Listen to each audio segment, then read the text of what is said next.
اللہ اکبر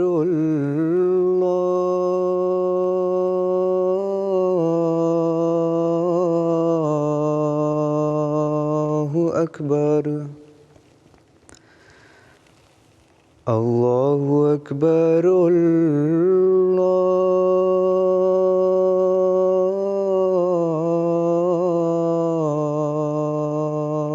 اکبر اشہد ان لا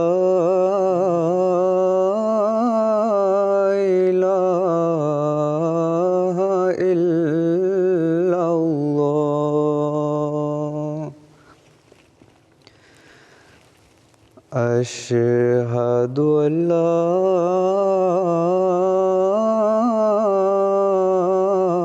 الہ الا اللہ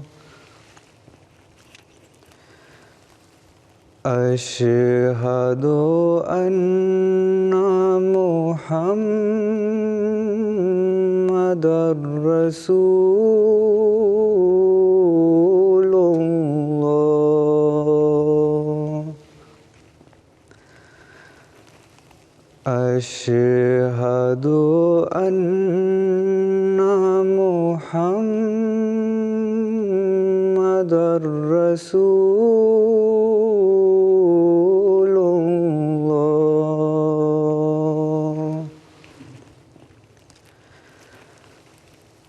حی علی الصلاۃ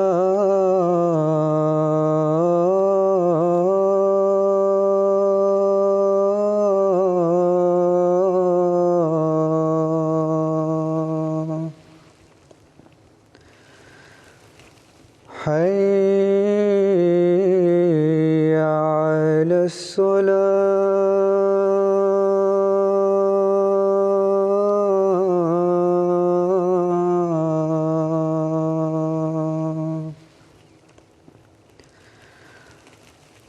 حی علی الفلاح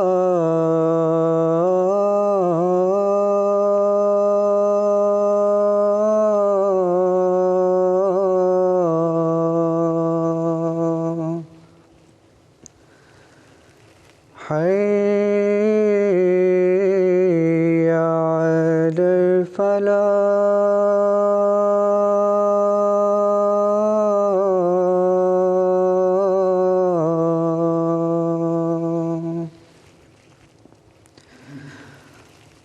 اللہ اکبر اللہ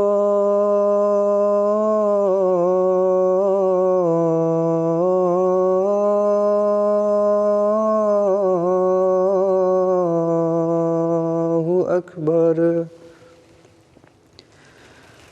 لا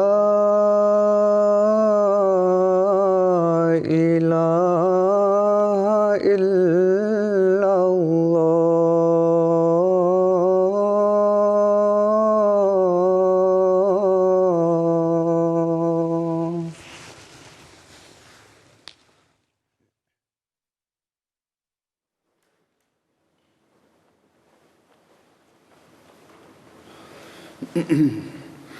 السلام علیکم ورحمۃ اللہ۔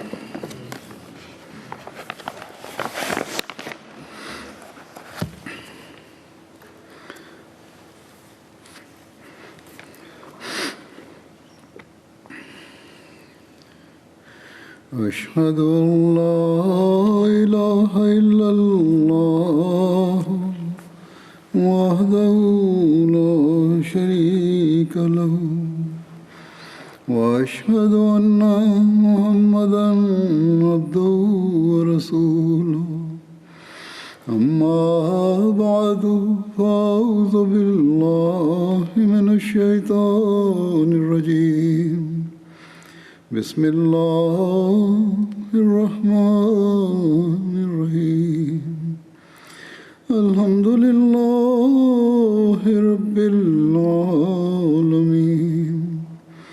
الرحمن الرحیم مالک يوم الدين إياك نعبد وإياك نستعين اهدنا الصراط المستقيم صراط الذين أنعمت عليهم غير المغضوب عليهم ولا الضالين. آج جن صحابی کا میں ذکر کروں گا ان کا نام ہے حضرت معاذ بن جبل. آپ کا نام معاذ تھا، آپ کے والد کا نام جبل بن عمر اور والدہ کا نام ہند بن تسال تھا، جو جوہینہ قبیلہ کی شاخ بنو ربا سے تھیں. حضرت معاذ بن جبل کی کنیت عبد الرحمن تھی. آپ کا تعلق خزرج قبیلے کی شاخ ادئی بن سعد بن علی سے تھا. سیر صحابہ کے مصنف لکھتے ہیں کہ سعد بن علی کے 2 بیٹے تھے، سلمہ اور ادئی. سلمہ کی نسل سے بنو سلمہ ہیں. اسلام کے زمانے میں ادئی بن سعد کے خاندان میں سے صرف 2 شخص باقی تھے، ایک حضرت معاذ اور دوسرے ان کے صاحبزادے عبد الرحمن. بنو ادئی کے مکانات بنو سلمہ کے پڑوس میں واقع تھے. حضرت معاذ بن جبل انتہائی سفید، خوبصورت چہرے والے، چمکدار دانتوں والے، سرمہ کی آنکھوں والے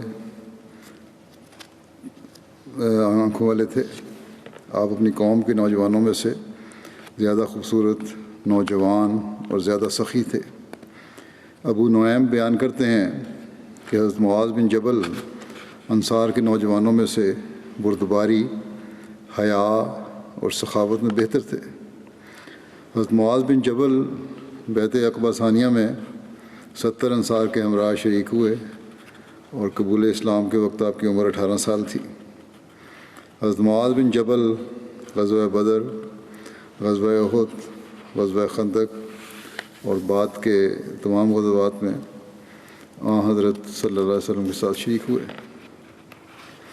آپ غزوہ بدر میں اس وقت شامل ہوئے جب آپ کی عمر 20 سے 21 سال تھی. ان کے اخیافی بھائی، یعنی ایسے بھائی جن کی ماں ایک ہو اور باپ الگ الگ ہوں، حضرت عبداللہ بن جد بھی غزوہ بدر میں شریک تھے.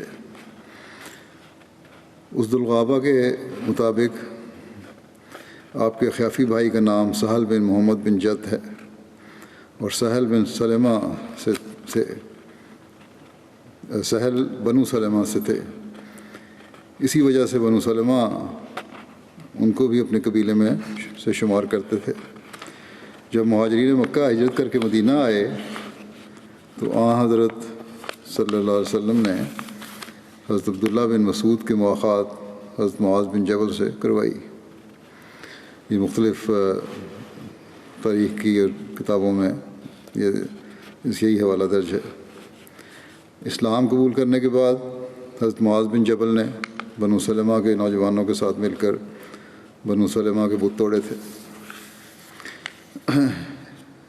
پہلے ایک صحابی کے ذکر میں یہ واقعہ بیان ہو چکا ہے، کس طرح اپنے خاندان کے گھر والوں کے بت توڑتے تھے، اور یہاں بھی بیان کر دیتا ہوں. حضرت عمر بن جموع نے اپنے گھر میں ہی لکڑی کا ایک بت بنا کر اسے منات کا نام دے کر رکھا ہوا تھا اور اس کی بڑی تعظیم کرتے تھے. بیعت عقبہ ثانیہ کے موقع پر بنو سلمہ کے بعض نوجوانوں نے بیعت کی. ان میں حضرت معاذ بن جبل بھی تھے. خود عمر کے بیٹے معاذ نے بھی بیعت کر لی تھی. اور یہ واقعہ جو میں کہہ رہا ہوں بیان ہو چکا ہے، یہ پہلے معاذ بن عمر کے ضمن میں بیان ہو چکا ہے.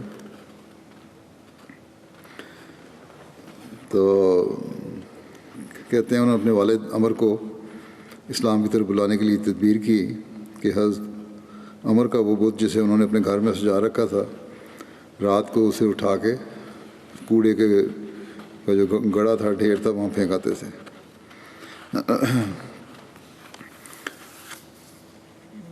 اور حضرت لڑکوں کے لیا کرتے تھے، ان میں حضرت معاذ بن جبل کو بھی شامل تھے. بہرحال اس کوڑے میں ایک دن انہوں نے اٹھا کے پھینک دیا.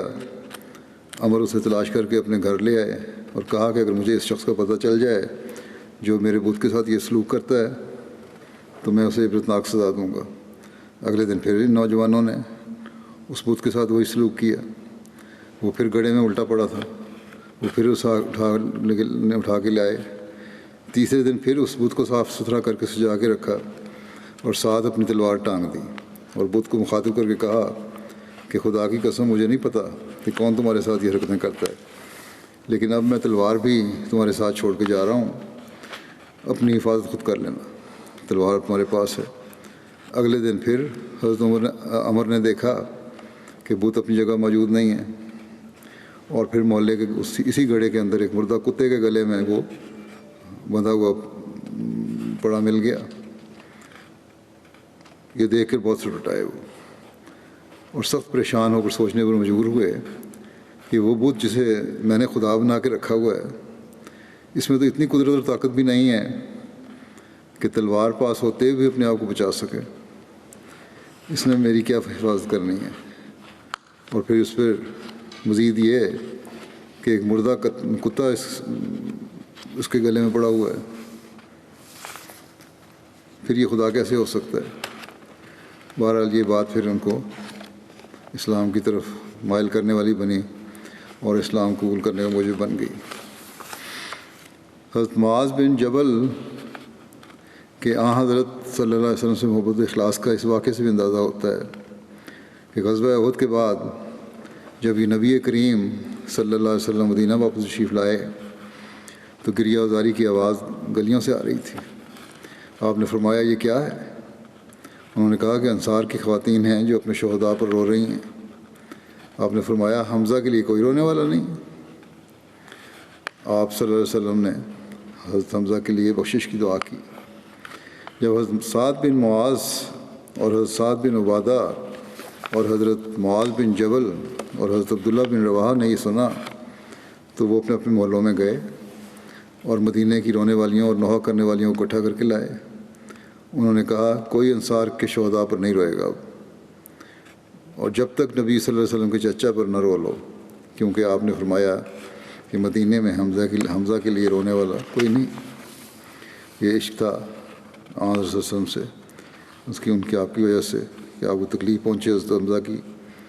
گو کے رونا اور نوحہ کرنا منع ہے، لیکن یہاں آن وسلم نے کچھ حد وقت کے لیے اجازت دی یا ایک جذبات کو دیکھ کے لوگوں کے خود اظہار کیا کہ کاش کے حمزہ پہ بھی یہ جذبات کا اظہار ہوتا. لیکن بہرحال یہ نوحہ کرنا عمومی طور پر اسلام میں منع ہے. خدا صلی اللہ علیہ وسلم نے منع فرمایا ہے. فتح مکہ کے بعد رسول اللہ صلی اللہ علیہ وسلم حنین کی طرف تشریف لے گئے. حنین جو ہے وہ مکہ کے شمال مشرق میں طائف کے قریب ایک وادی ہے. تو آپ نے وہاں حضرت معاذ بن جبل کو مکے میں پیچھے چھوڑا تاکہ وہ اہل مکہ کو دین سکھائیں اور انہیں قرآن پڑھائیں. حضرت معاذ بن جبل نے غزوہ تبوک میں بھرپور طریقے سے حصہ لیا. نبی کریم صلی اللہ علیہ وسلم نے جب حضرت کعب بن مالک کے بارے میں پوچھا جو اس وقت مدینہ میں رہ گئے تھے، تو بنو سلمہ کے ایک شخص نے حضرت صلی اللہ علیہ وسلم کے سامنے برائی کی حضرت کعب بن مالک کی. تو حضرت معاذ بن جبل نے اس شخص کو ڈانٹا اور کہا یا رسول اللہ ہم نے تو ان میں بھلائی ہی دیکھی ہے، کوئی برائی نہیں دیکھی. یہ تھے اعلیٰ اخلاق کہ پیچھے کسی کی برائی نہیں کرنی. قتادہ بیان کرتے ہیں کہ میں نے حضرت انس کو کہتے ہوئے سنا کہ رسول اللہ صلی اللہ علیہ وسلم کے زمانے میں 4 آدمیوں نے قرآن جمع کیا، وہ سب انصار میں سے ہیں. حضرت معاذ بن جبل، حضرت ابی بن کعب، حضرت زید بن ثابت اور حضرت ابو زید. حضرت ابو زید حضرت انس کے چچا تھے. حضرت عبداللہ بن عمر رضی اللہ عنہما سے روایت ہے کہ میں نے حضرت صلی اللہ علیہ وسلم کو فرماتے ہوئے سنا کہ 4 شخصوں سے قرآن سیکھو: ابن مسعود اور ابو حذیفہ کے غلام سالم اور ابی بن کعب اور معاذ بن جبل سے۔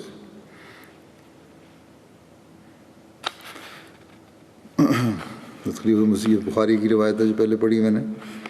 خلیفۃ مسیح ثانی بیان فرماتے ہیں، یہ پہلے کچھ وضاحت ہوئی تھی حضرت کعب کے ذکر میں بھی، کہ رسول اللہ صلی اللہ علیہ وسلم نے قرآن پڑھانے والے استادوں کی ایک جماعت مقرر فرمائی تھی جو سارا قرآن رسول اللہ صلی اللہ علیہ وسلم سے حفظ کر کے آگے لوگوں کو پڑھاتے تھے۔ یہ 4 چوٹی کے استاد تھے جن کا کام یہ تھا کہ رسول اللہ صلی اللہ علیہ وسلم سے قرآن پڑھیں اور لوگوں کو قرآن شریف پڑھائیں۔ پھر ان کے ماتحت اور بہت سے صحابہ ایسے تھے جو لوگوں کو قرآن شریف پڑھاتے تھے۔ ان 4 بڑے استادوں کے نام یہ ہیں: عبداللہ بن مسعود، سالم مولا ابی حذیفہ، معاذ بن جبل، ابی بن کعب۔ ان میں سے پہلے 2 مہاجر ہیں اور دوسرے 2 انصاری۔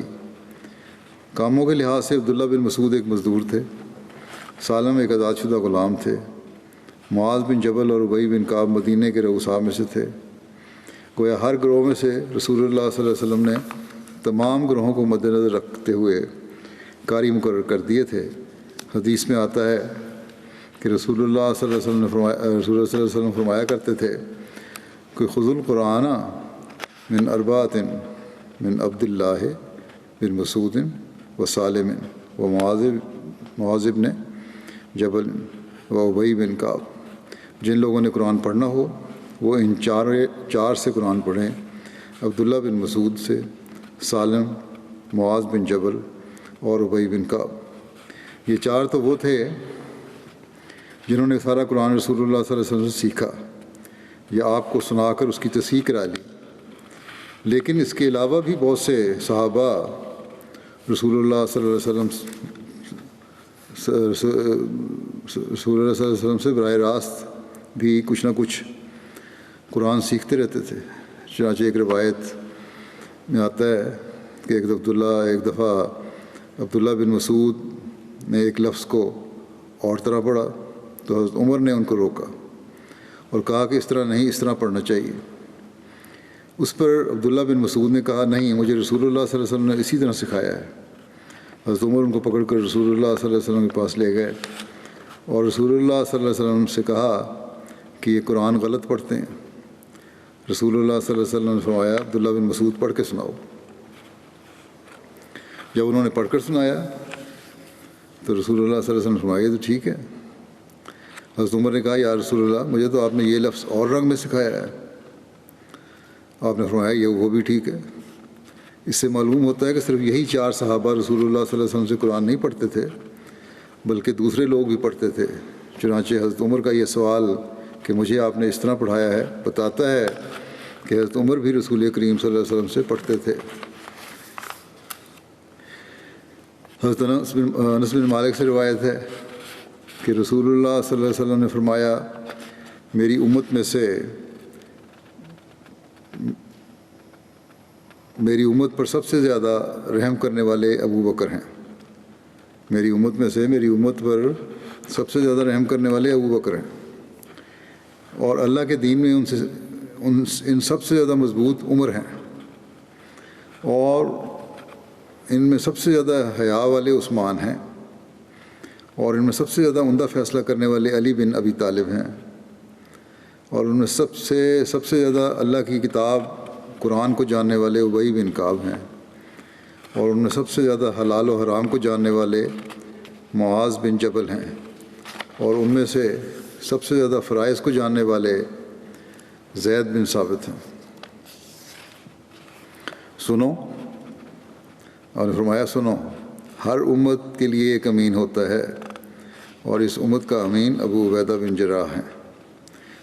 یہ روایت پہلے بھی کچھ بیان ہو چکی ہے۔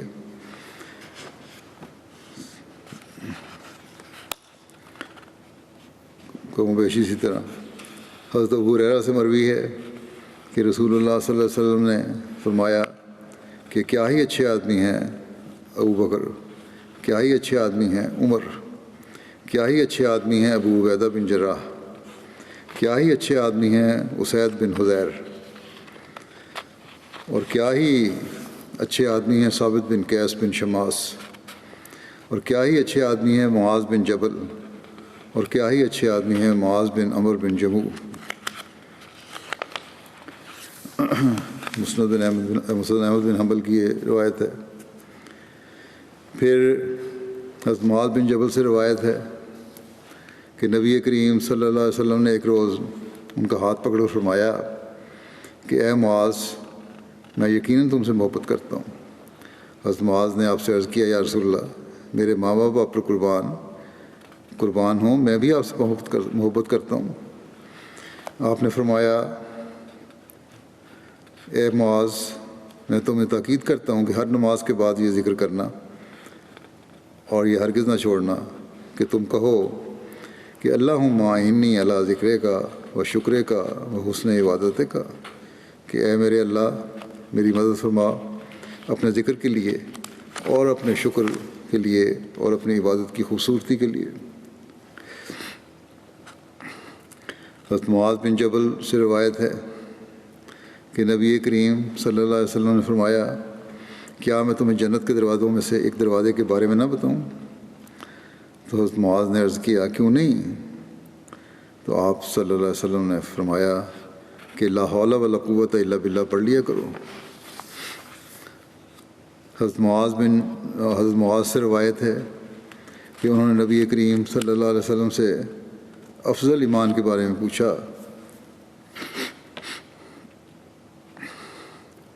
تو آپ صلی اللہ علیہ وسلم نے فرمایا افضل ایمان یہ ہے کہ تم اللہ کے لیے محبت کرو اور اللہ ہی کے لیے تم نفرت کرو، اور تم اپنی زبان کو اللہ کے ذکر میں لگائے رکھو۔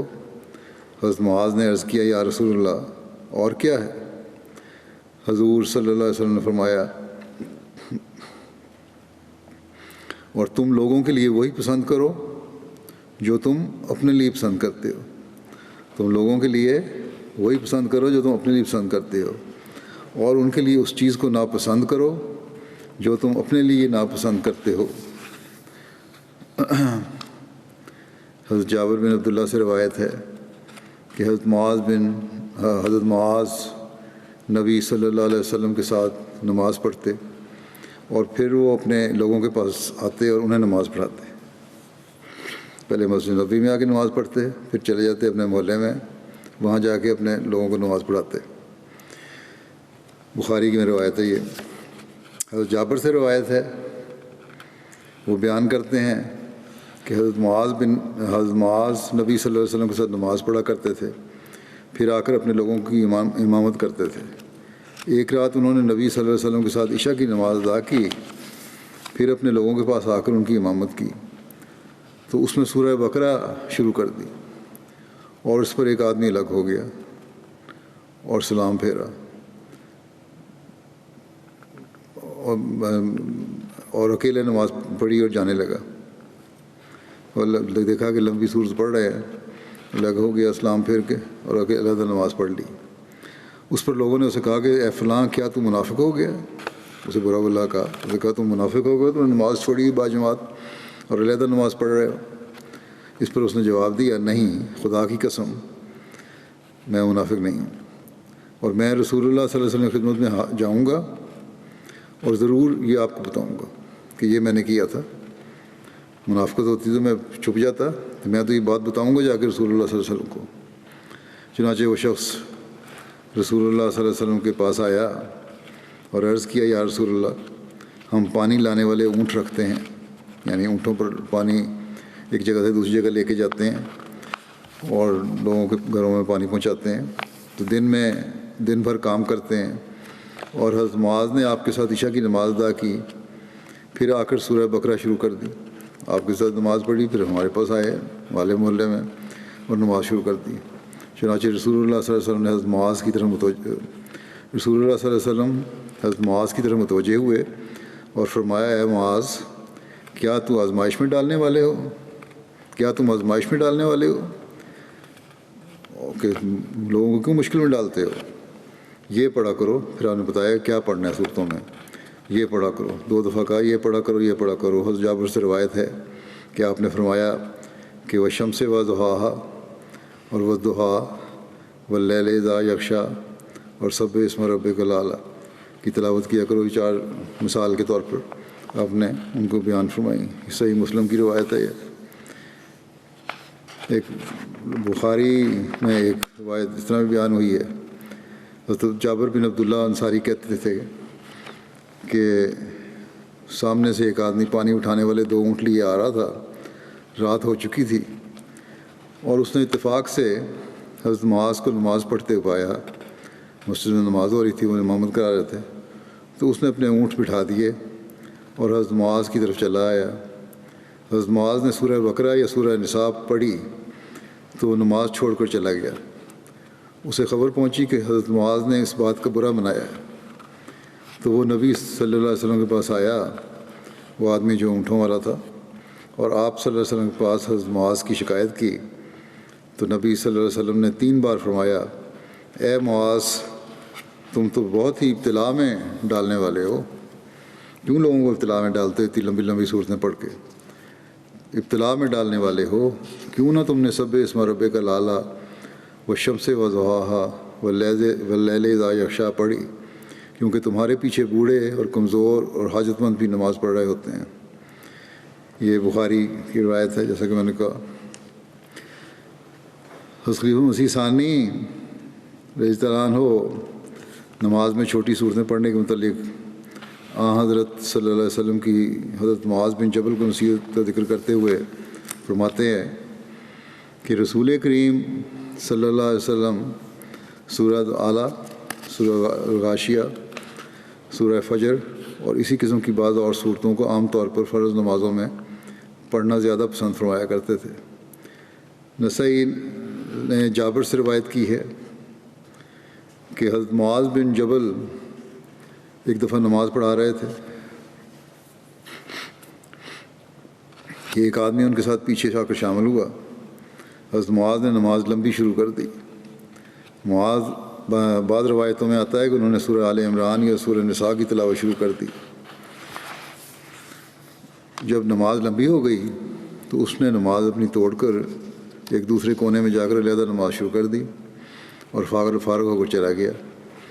نماز کے بعد کسی شخص نے حضرت معاذ سے اس واقعے کا ذکر کیا اور کہا کہ آپ نماز پڑھا رہے تھے کہ ایک شخص آیا اور اس نے آپ کے ساتھ نماز شروع کی، مگر جب آپ نے نماز میں دیر لگا دی تو وہ نماز توڑ کر علیحدہ ہو گیا اور ایک کونے میں نماز پڑھ کر چلا گیا. حضرت معاذ نے کہا وہ منافق ہوگا. پھر انہوں نے رسول کریم صلی اللہ علیہ وسلم سے بھی اس واقعے کا ذکر کیا. حضرت معاذ خود یہاں آپ یہ بیان فرمائیں کہ حضرت معاذ نے خود ذکر کیا اور کہا یا رسول اللہ میں نماز پڑھا رہا تھا کہ پیچھے فلاں شخص آ کر شامل ہوا، مگر جب نماز لمبی ہو گئی تو وہ نماز توڑ کر الگ ہو گیا اور علیحدہ نماز پڑھ کر چلا گیا. جب اس شخص کو معلوم ہوا کہ رسول کریم صلی اللہ علیہ وسلم کے پاس میری شکایت کی گئی ہے تو وہ آپ کی خدمت میں حاضر ہوا اور اس نے کہا یا رسول اللہ میں آیا تو یہ نماز آیا، جب میں آیا ہوں یہ نماز پڑھا رہے تھے، میں ان کے ساتھ نماز میں شامل ہو گیا مگر انہوں نے نماز لمبی کر دی. آخر ہم کام کرنے والے آدمی ہیں، میری اونٹنی بغیر چارے کے کھڑی تھی، میں نے نماز توڑ کر مسجد کے کونے میں اپنی نماز ختم کر لی اور پھر گھر جا کر اپنی اونٹنی کو چارہ ڈالا. رسول کریم صلی اللہ علیہ وسلم نے رسول کریم صلی اللہ علیہ وسلم یہ سن کر حضرت معاذ پر ناراض ہوئے اور ان سے فرمایا معاذ کیا تم لوگوں کو فتنہ میں ڈالتے ہو؟ تمہیں سبح اسم ربک الاعلی والشمس وضحاہا والفجر اور واللیل اذا یغشی کہ پڑھنے میں کیا تکلیف ہوتی تھی؟ تم نے یہ صورتیں کیوں نہ پڑھیں اور لمبی صورتیں کیوں پڑھنا شروع کر دیں؟ اس سے معلوم ہوتا ہے کہ رسول کریم صلی اللہ علیہ وسلم نے ان صورتوں کو اوسط صورتوں میں قرار دیا ہے. خاص اوقات میں انسان بے شک لمبی صورتیں پڑھ لے یا تکلیف اور بیماری کی صورت میں چھوٹی صورتیں پڑھ لے، لیکن اوسط صورتیں یہی ہیں جن کو عام طور پر بالجہر نمازوں میں پڑھنا چاہیے.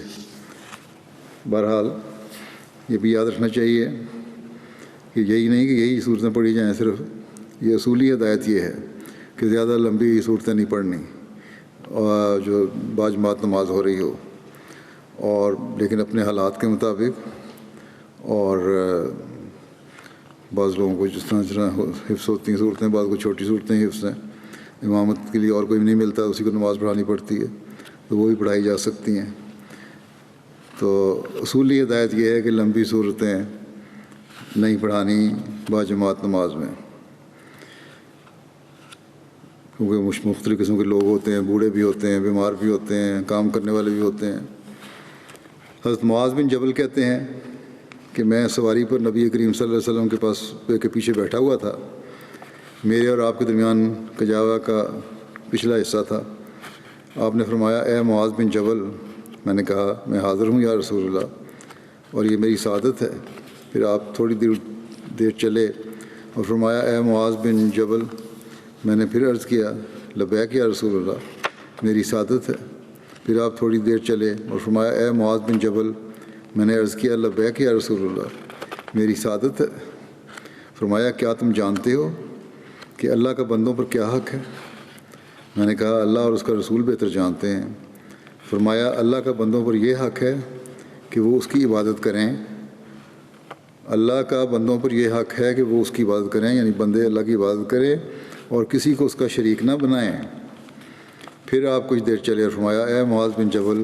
میں نے کہا لبیک یا رسول اللہ، میری سعادت ہے. فرمایا کیا تم جانتے ہو کہ بندوں کا اللہ پر کیا حق ہے؟ پہلے تو اللہ کا حق ہے جو بندوں نے ادا کرنا ہے. اب بندوں کا حق کیا ہے، اللہ پر کیا حق ہے. جب وہ ایسا کریں، جب وہ بات مان لیں، اپنا حق ادا کر دیں بندے، تو پھر بندوں کا اللہ پر کیا حق بن جاتا ہے. تو میں نے کہا اللہ اور اس کا رسول بہتر جانتے ہیں. آپ صلی اللہ علیہ وسلم نے فرمایا کہ وہ انہیں عذاب نہ دے. جو اس طرح اللہ تعالیٰ کی بات ماننے والے ہیں تو پھر یہ بندوں کا حق بنتا ہے کہ اللہ تعالیٰ انہیں عذاب نہ دے. یہ صحیح مسلم کی روایت ہے. حضرت معاذ بن جبل بیان کرتے ہیں کہ میں ایک سفر میں نبی کریم صلی اللہ علیہ وسلم کے ساتھ تھا. ایک دن میں آپ کے قریب ہوا اور ہم چل رہے تھے تو میں نے عرض کیا یا رسول اللہ صلی اللہ علیہ وسلم، مجھے کوئی ایسا عمل بتائیں جو مجھے جنت میں داخل کر دے اور مجھے آگ سے دور کر دے. اس پر آپ صلی اللہ علیہ وسلم نے فرمایا تم نے تو ایک بڑی بات پوچھی ہے، بہت بڑی بات ہے یہ. ہاں یہ بات اس کے لیے آسان ہے جس پر اللہ تعالیٰ آسان کر دے. پھر فرمایا آپ نے کہ اللہ کی عبادت کرو اور اس کے ساتھ کسی کو شریک نہ بناؤ، نماز قائم کرو، زکوٰۃ دو، رمضان کے روزے رکھو اور بیت اللہ کا حج کرو. پھر فرمایا کیا میں خیر کے دروازوں کے متعلق نہ بتاؤں؟ یہ بات بیان کر کے پھر آپ نے فرمایا کہ خیر کے دروازوں کے متعلق بتاتا ہوں. فرمایا کہ روزہ ڈھال ہے اور صدقہ گناہوں کو ایسے بجھاتا ہے جیسے پانی آگ کو، اور رات کے درمیان آدمی کا نماز پڑھنا یعنی تہجد پڑھنا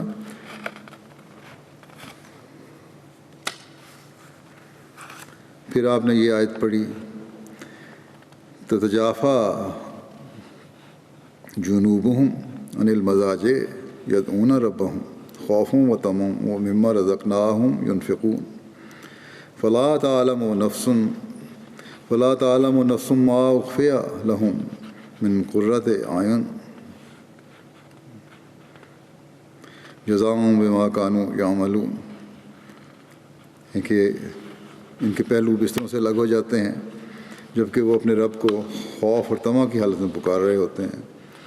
تتجافا جنوبہم عن المضاجع یدعون ربہم خوفا وطمعا. اور جو کچھ ہم نے ان کو عطا کیا وہ اس میں سے خرچ کرتے ہیں.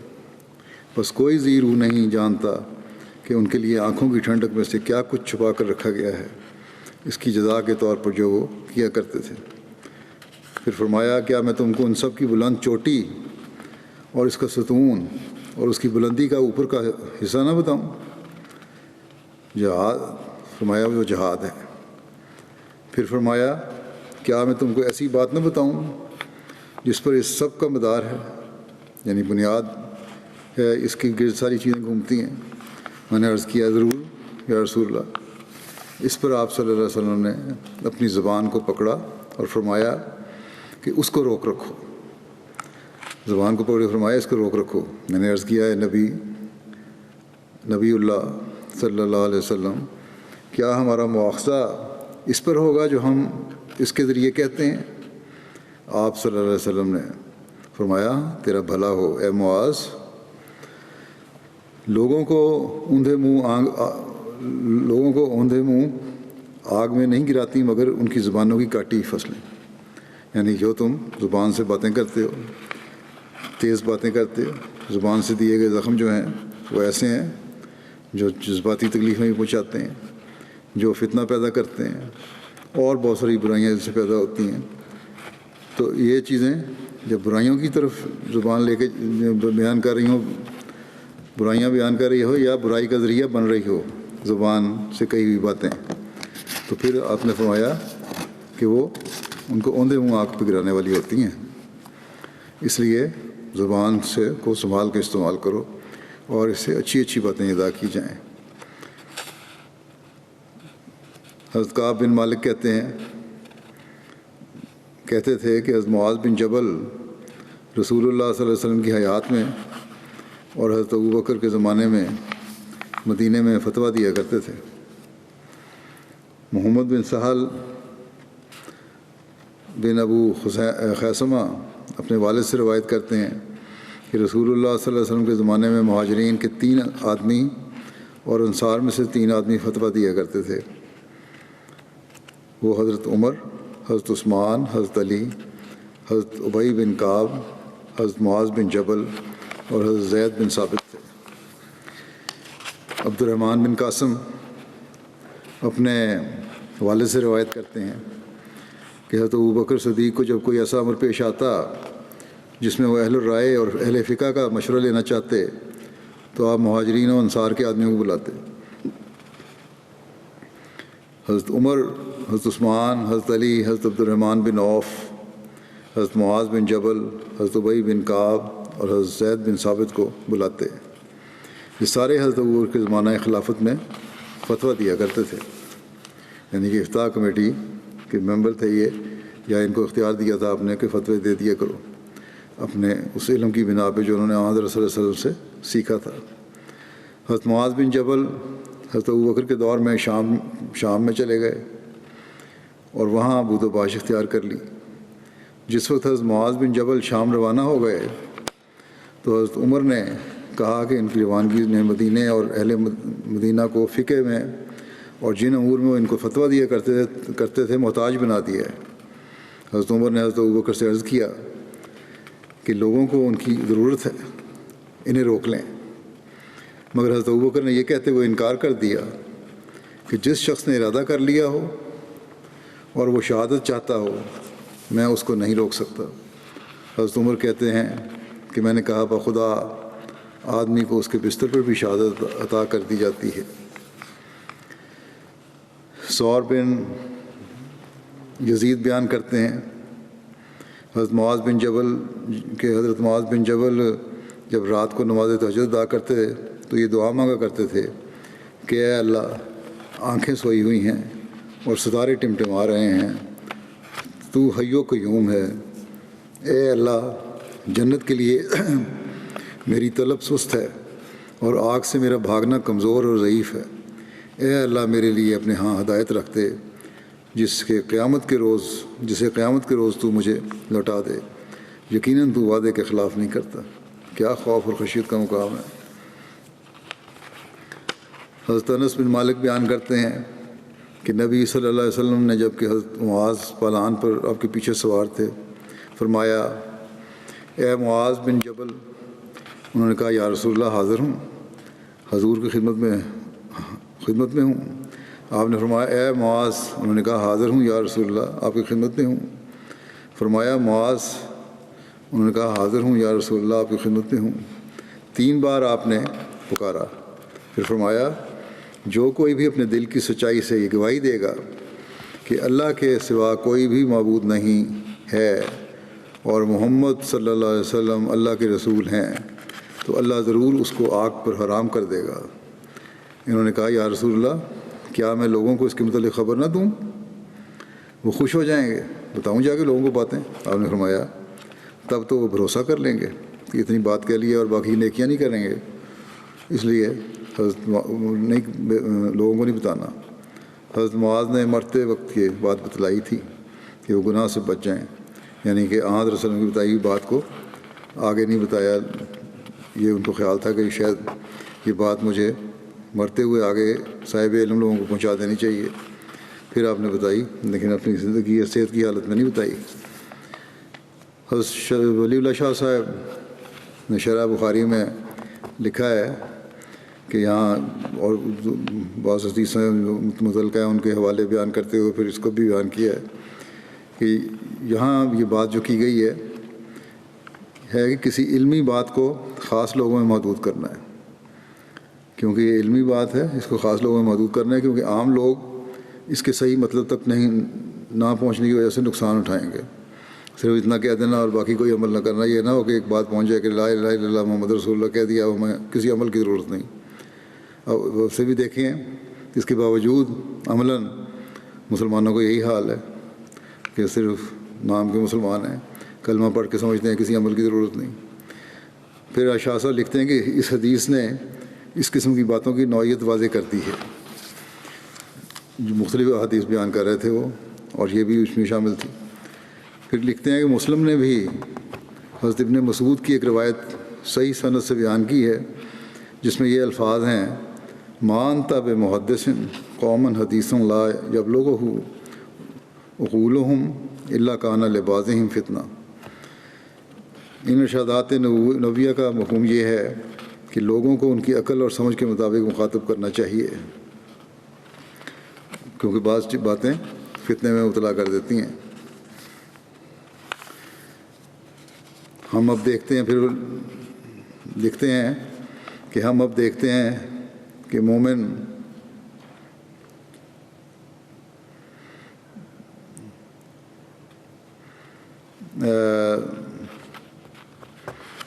بلکہ انہوں نے شاہ صاحب نے یہ بھی لکھا ہے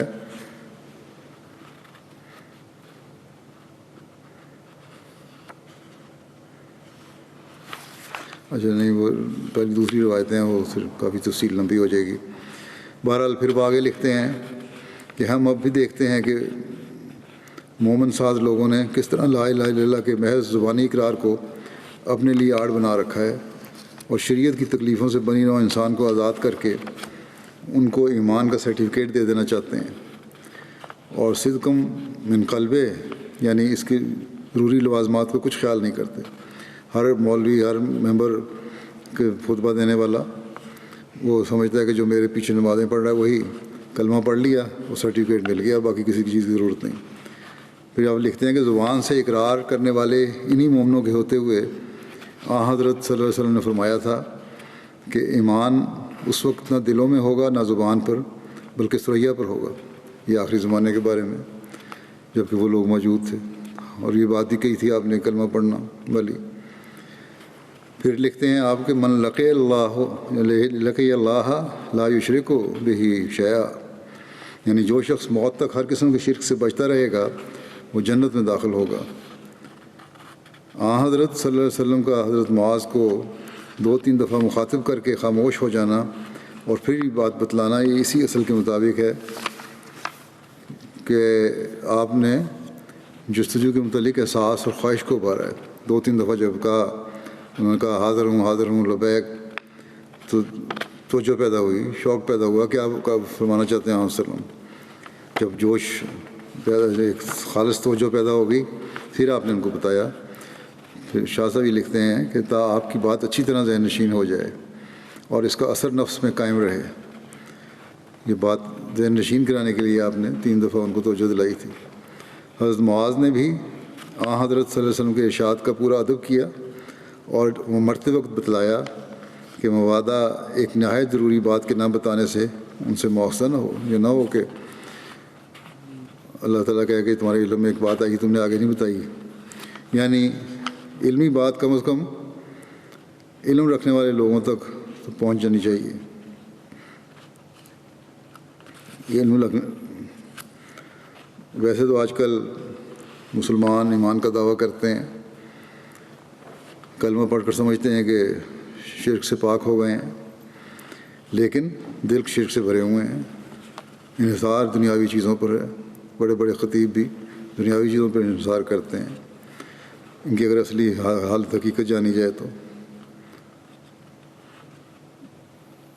یہ جو حدیث بیان ہوئی ہے پہلے، کلمہ پڑھنے والوں پر آگ حرام ہونے کا جو ذکر ہوا ہے، اس سے یہ بات بھی ظاہر ہوتی ہے کہ یہ جزا اللہ تعالیٰ نے دینی ہے، اور کسی انسان کا کام نہیں ہے کہ کسی کلمہ گو پر فتویٰ لگائے کسی مسلمان کہ کس کو ہم نے مسلمان کہنا ہے اور کس کو غیر مسلم بنانا ہے. یہ خود ساختہ فتوے قرآن کی تعلیم کے بھی خلاف ہیں. بس آج کل جو مسلمان بڑا مشہور ہے، آج کل میلاد النبی منا رہے ہیں ربیع الاول کے حوالے سے، تو اصل تو یہ ہے کہ آپ صلی اللہ علیہ وسلم کی تعلیم اور اسوے کو ہم اپنائیں. اپنے علم کے زوم میں صرف اپنے آپ کو مسلمان نہ سمجھیں، بلکہ کلمہ گو کے معاملے کو اللہ تعالیٰ پر چھوڑیں. یہ باتیں ہیں یہ حضرت صلی اللہ علیہ وسلم کی روح کو خوش کرنے والی ہوں گی، ان کی امت کی طرف سے خوشی پہنچانے والی ہوں گی. آپ پر درود بھیجنے کے ساتھ اللہ تعالیٰ کا اس بات پر شکر کریں کہ اس نے حضرت صلی اللہ علیہ وسلم کے دین کو لاوارث نہیں چھوڑا، بلکہ وعدے کے مطابق اور آپ کی پیشگوئی کے مطابق احیاء دین کے لیے مسیح موعود کو بھیجا ہے، جو اس کلمہ اور شریعت کے احکام پر عمل کی حقیقت ہمیں بتانے والا ہے،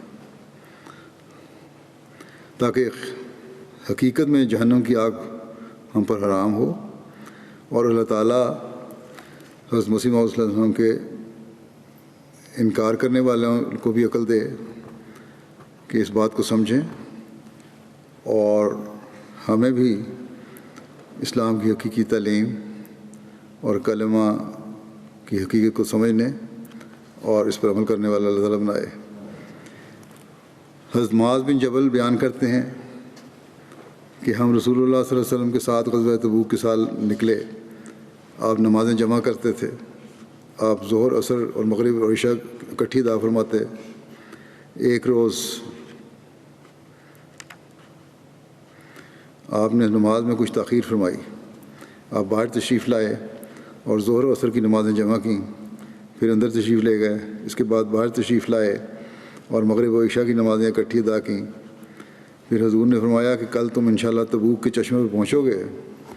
یہ مطلب یہ نہیں تھا چاروں نمازیں اکٹھی پڑھتے تھے، وقفہ تھوڑا ہوتا تھا. اور جب تک ہو سکتا ہے کہ ظہر عصر کی نمازیں عصر کے ساتھ جمع کر لی جاتی ہوں آخری وقت میں، اور مغرب عشاء کی مغرب کے پہلے وقت میں. بہرحال جب تک خوب دن نہ نکل آئے، چشمے پہ پہنچو گے تو جب تک خوب دن نہ نکل آئے، فرمایا کہ کل تم انشاءاللہ تبوک کے چشمے پر پہنچو گے، اور جب تک خوب دن نہ نکل آئے تم اس تک نہیں پہنچو گے، یعنی کہ دن کے وقت پہنچو گے تم لوگ. اندازہ لگا کے آپ نے بتایا.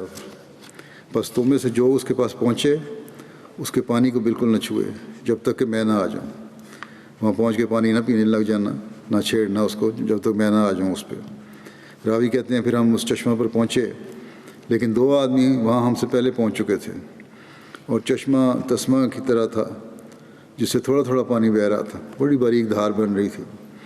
راوی کہتے ہیں کہ رسول اللہ صلی اللہ علیہ وسلم نے دونوں سے پوچھا کیا تم نے اس کے پانی کو چھوا ہے، پانی کو چھیڑا تو نہیں؟ دونوں نے کہا جی ہاں، ہم نے اس میں سے پانی نکالا تھا، پیا. پھر نبی کریم صلی اللہ علیہ وسلم نے ان دونوں کو تنبیہ فرمائی کہ میں نے روکا تھا تمہیں، کیوں تم نے اس کو چھوا؟ اور جو اللہ تعالیٰ نے چاہا آپ نے ان کو کہا. راوی کہتے ہیں پھر لوگوں نے اس چشمے سے اپنے ہاتھ کے ذریعے تھوڑا تھوڑا کر کے پانی نکالا، یہاں تک کہ ایک برتن میں کچھ پانی جمع ہو گیا، بالکل باریک تھی، دھار آ رہی تھی پانی کی۔ راوی کہتے ہیں پھر رسول کریم صلی اللہ علیہ وسلم نے اس میں اپنے دونوں ہاتھ دھوئے اور چہرہ دھویا، پھر اس پانی کو اس چشمے میں واپس ڈال دیا، یعنی وہیں چشمے کے اوپر بیٹھ کے دھویا، جو چہرہ بھی دھویا، پانی وہیں چشمے میں گرتا جاتا تھا، تو چشمہ تیزی سے بہنے لگا۔ جب آپ نے دھویا، منہ ہاتھ دھویا اور وہیں پانی ڈال دیا، چشمہ پہلے باریک دھار بن رہی تھی تیزی سے بہنے لگا، یہاں تک کہ لوگ خوب سیراب ہو گئے۔ پھر حضور نے فرمایا، اے معاذ، اگر تیری عمر لمبی ہوئی تو دیکھ لے گا کہ یہ جگہ باغوں سے بھر گئی ہے۔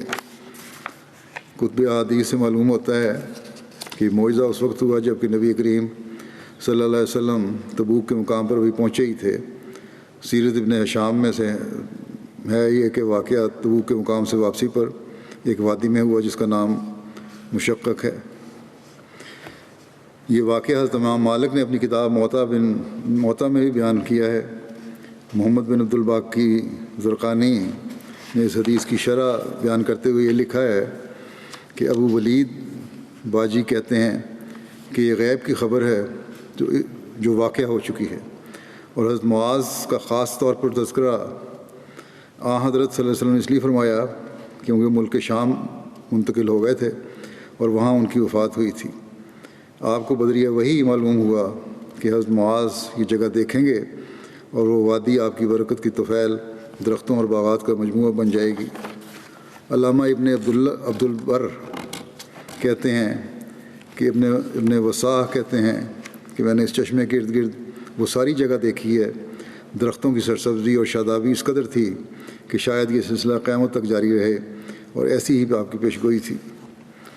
اطلس سیرت النبی صلی اللہ علیہ وسلم میں لکھا ہے کہ تبوک کے محکمہ شریعہ کے رئیس نے بتایا کہ یہ چشمہ 2 سال پہلے تک 1450 سال سے مسلسل ابلتا رہا، بعد میں نشیبی علاقوں میں ٹیوب ویل کھودے گئے تو اس چشمے کا پانی ان ٹیوب ویلز کی طرف منتقل ہو گیا۔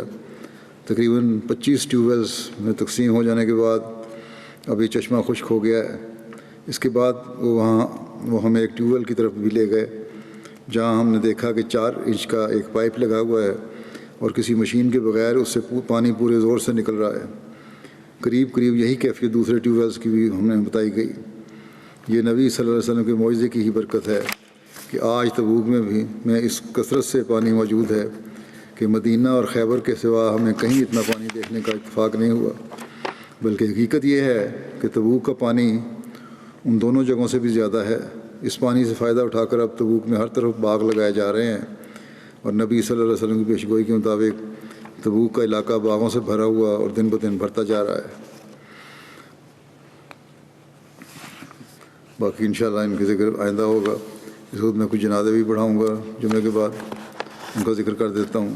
پہلا ذکر ہے مولوی فرزان خان صاحب کا، جو مبلغ انچارج تھے ضلع خوردہ دنیا گڑھ اڈیشہ کے، شوگر کے مریض تھے۔ 10 ستمبر کو اچانک ٹائیفائڈ اور شدید نمونیا کی وجہ سے آپ کو ہسپتال داخل کیا گیا، اور وہاں بقضاء الہی وفات پا گئے۔ انا للہ و انا الیہ راجعون۔ مرحوم موسی تھے۔ عثمان خان میں اہلیہ سکینہ بیگم کے علاوہ ایک بیٹی فریہ اور بیٹا عزیز الرحمان شامل ہیں۔ جماعتی کاموں میں بہت آگے بڑھنے والے تھے، پرہیزگار، ماتحت مبلغین والمین کا خیال رکھنے والے، نرم خو، منکسر المزاج، خوش اخلاق، انتہائی نیک اور مخلص انسان تھے۔ 1980 میں جامعہ قادیان سے پاس کیا، 80 میں داخلہ لیا اور 88 میں قادیان جامعہ سے فارغ ہوئے اور میدان عمل میں آئے۔ بڑی محنت، اخلاص اور وقف کی روح کے ساتھ 32 سال تک خدمت سر انجام دی۔ کئی مقامات پر اس عرصے میں آپ نے بیعتیں کروائیں اور جماعتیں بھی قائم کیں۔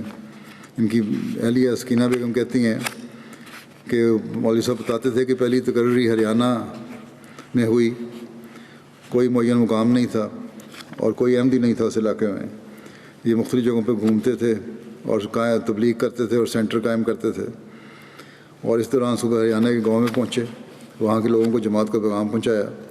وہاں ایک مقامی شخص تھا، اس نے کہا ہماری بھینس دودھ نہیں دیتی، آپ کی جماعت سچی ہے تو آپ دم کر کے مجھے دیں، میں بھینس کو کچھ پلاؤں تاکہ میری بھینس دودھ دے، اگر آپ سچے ہیں تو پھر میں، اگر یہ ہو گیا معجزہ تو ہم بیعت کر لیں گے سارا خاندان۔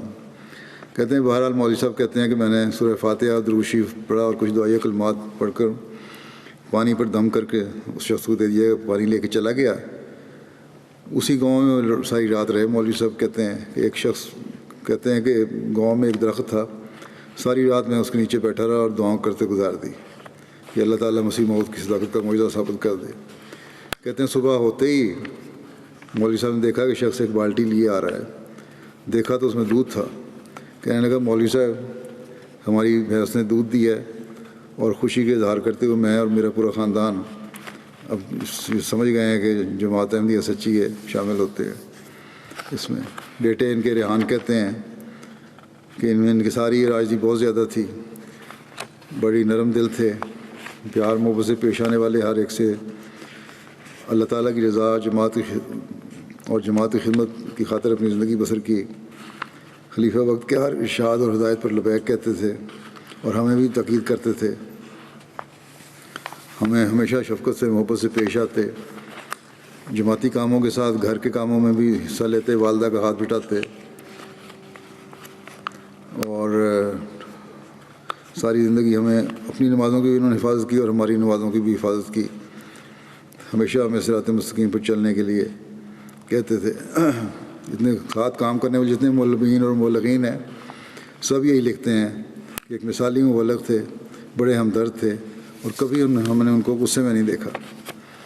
اگلا جنازہ ہے عبداللہ ملسیکو صاحب، لوکل مشنری تھے ملائیشیا کے۔ 7 اکتوبر کو بے ہوش ہو گئے، ہسپتال لے جایا گیا، جانور نہ ہو سکے اور اسی رات وفات پا گئے۔ انا للہ و انا الیہ راجعون۔ ان کی عمر 68 سال تھی۔ مرحوم موسی تھے، عثمان خان میں اہلیہ کے علاوہ 8 بچے شامل ہیں۔ آپ ملائیشیا کے 2 مربیان صلاح الدین صاحب اور مسرور احمد صاحب کے سسر تھے۔ عبداللہ ملسیکو صاحب فلپائن میں پیدا ہوئے۔ یونیورسٹی پاس کرنے کے بعد مسلم organisation Moro National Liberal Front میں شمولیت اختیار کر لی۔ یہ آرگنائزیشن حکومت کے خلاف برسر پیکار تھی۔ اس کا مقصد اسلامی ریاست قائم کرنا تھا فلپائن میں۔ 1973 میں ان کے والدین ہجرت کر کے فلپائن سے ملیشیا آ گئے اور سنداکن صبا میں رہائش اختیار کی۔ بہرحال ان کو اللہ تعالیٰ نے قلب سلیم دیا تھا۔ ان کو خواب میں کئی مرتبہ مسیح موعود علیہ الصلوۃ والسلام اور خلیفہ مسیح ثانی اور خلیفہ مسیح ثالث کی زیارت ہوئی۔ منشا یزدی کے متحد جلسہ سالانہ تکینہ بالو 1973 میں ان کو شمولیت کا موقع ملا، اور وہاں ان کو جلسہ کی دیکھ کے یہ ساری صورتحال ازدیاد ایمان کا باعث بنی اور چنانچہ انہوں نے بیعت کر لی۔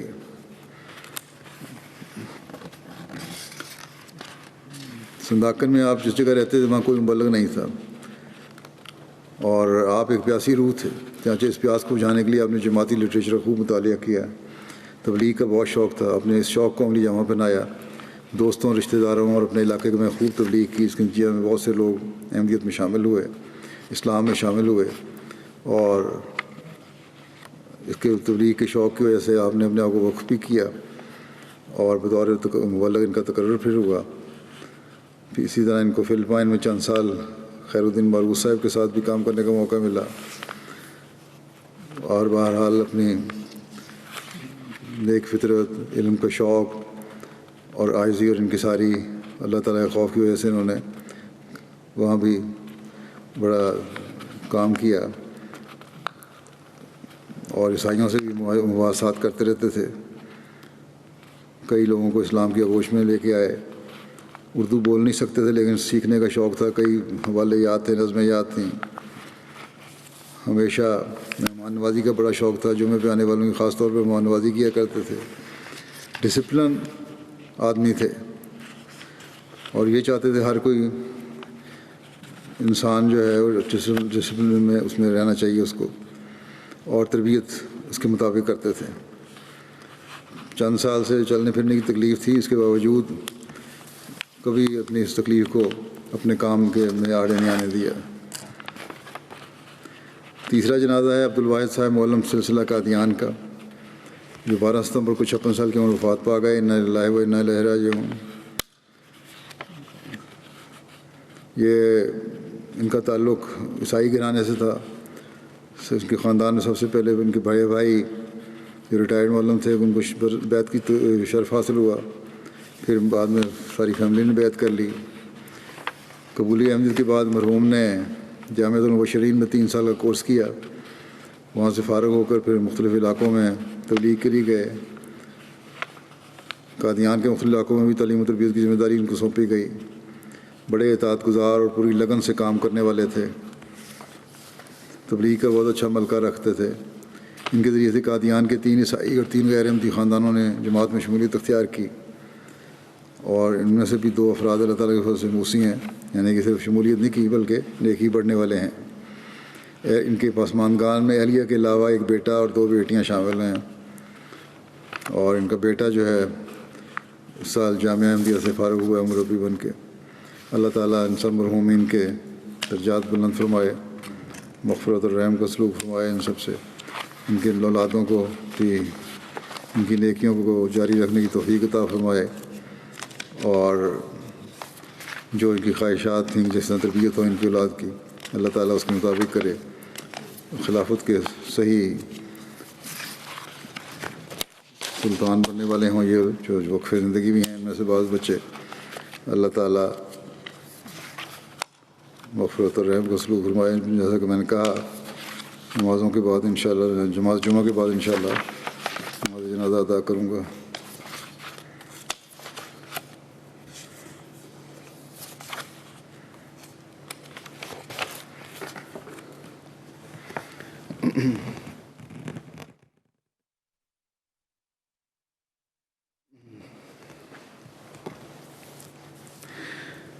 الحمد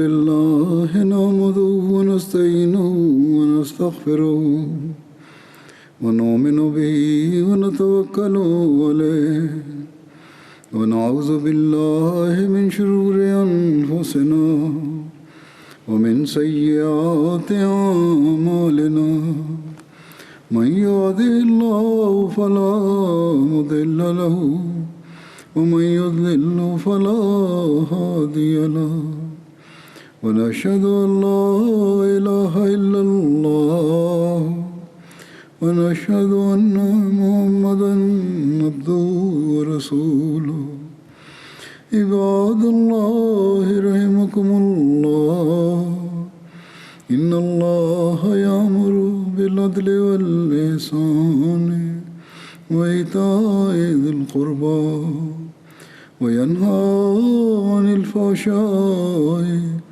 والمنكر والبغي يعظكم لعلكم تذكرون اذكروا الله يذكركم وادعوه يستجب لكم ولذكر الله أكبر